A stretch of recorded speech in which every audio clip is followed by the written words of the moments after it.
Il Libero Consorzio prende da oggi, diciamo, il suo nuovo corso, grazie anche all'impegno vostro degli uffici, di tutto il personale della stessa ex provincia. Oggi è una giornata dove finalmente vince la democrazia. Si è proceduto all'insediamento degli organi politici che mancavano da ben 13 anni. Attualmente la normativa ci ha consentito una elezione cosiddetta di secondo livello, nel senso che i consiglieri sono stati eletti da altri consiglieri e sindaci.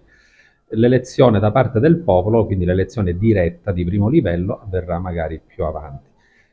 Oggi, dicevo, si insedia finalmente l'organo politico, finisce l'era del commissariamento che ci ha egregiamente traghettato durante tutti questi anni, garantendo quella che era la gestione ordinaria.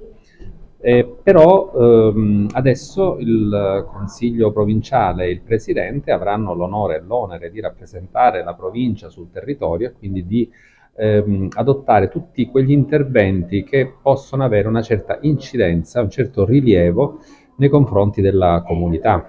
Parlo di servizi sociali, parlo di servizi scolastici, delle grandi opere, nonché opere sulle arterie stradali provinciali e sull'edilizia scolastica, che è sempre stato un problema da attenzionare.